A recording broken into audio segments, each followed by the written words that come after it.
So Alabama, Mississippi State. I'm going in with a little bit more of optimism. This game, not because Jalen Miro did something miraculous, but I'm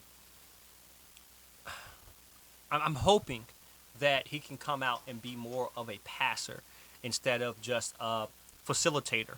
Um, he made some good plays, big plays. He stood in the pocket, made some good plays last game. But I think that for him to really solidify and help Alabama in the rankings as well too, for him to really solidify himself as make the Alabama nation sure that he's our guy, he's really got to come out against Mississippi State and not just win but obliterate them. And I'm not talking about it from a big game passing standpoint. I'm talking from a quarterback efficiency standpoint. Are we hitting the intermediate throws? Are we hitting the mid-level throws? Are we hitting the deep throws? Are we understanding how defense is moving? Are we throwing our checkdowns? Are we throwing our short routes? He has to be efficient. And this is, and I'm not saying perfect. I'm not saying the guy has to have a 158.3 quarterback rating. What I'm saying, he has to come out and he has to uh, uh, um, make the right throws when he needs to make the right throws, run when he needs to run. Um, find don't make ill-advised passes. Be patient with the game. Let the game come to him. This is what he is going to have to do to make the confidence for Alabama Nation in him. There's a lot of things to it. The defense, I think, is going to come ready to play. I think they're playing a decent quarterback. I watched him last week, and didn't do too bad against South Carolina, but he's mildly efficient. He's 6 touchdowns, 1 interception, been sacked 10 times, 900 yards. So the run game's gonna have to step up as well too because they do tote the rock, they do run the ball. But I think that can we stop Rodgers at quarterback? I think defense is good and squared away on that standpoint. Don't let this be a trap game. Right now, Alabama doesn't have trap games. Every Alabama game they have to come to play. We don't have that type of target on our back, and there is a target on our back, but target on our back as we did the previous years, mainly because we're number 11 in the rankings, which is going to change because Utah lost, and if we presumptively win this game, we won't have to worry about that. But do the right things, execution. What am I looking for as from Nick Saban in this game? I'm looking at does Jalen Miro get better week from week? Do we execute on offense, no penalties? On defense, do we get off the field on third down? And special teams, do we make an impact in the game? These are the key things we're going to look for as Nick Saban looks for what going into this game. If we can do these things, do these things well, then Alabama's going to get the win. I'm not too concerned about the slate about this game.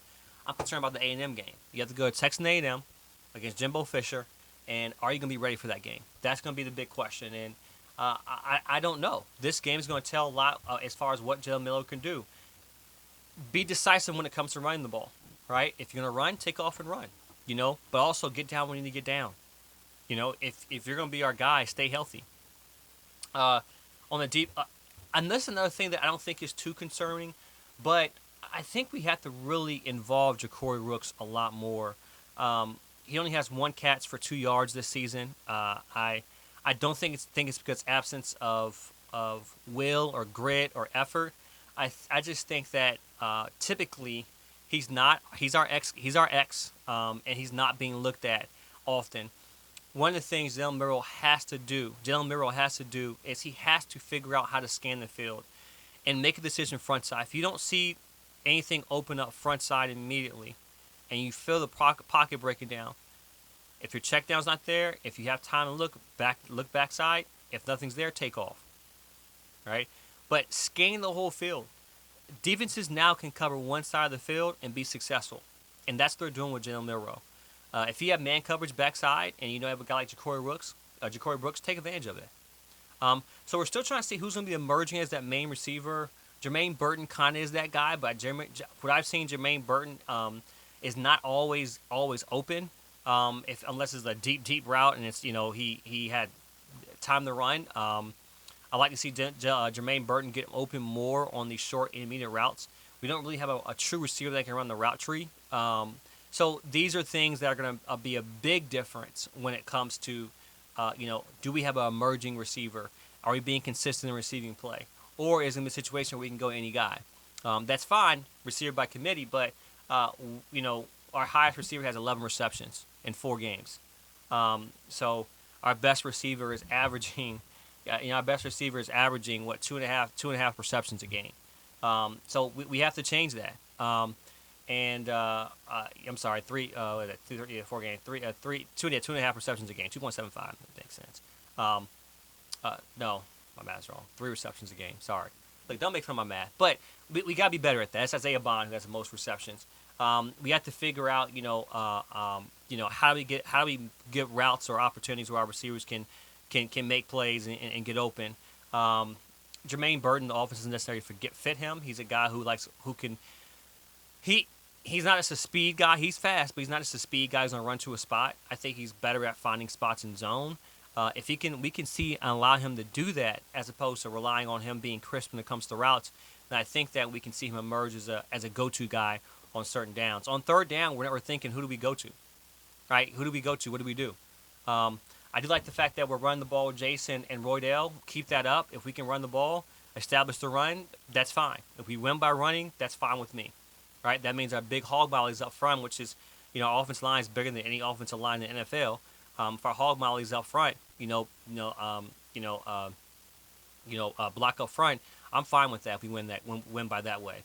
So I think those are the main things we'll look for. If we look at, I think one thing Nick Saban's looking for, and I think one thing that'll make the Tide Nation a little bit more comfortable is this: Did Jalen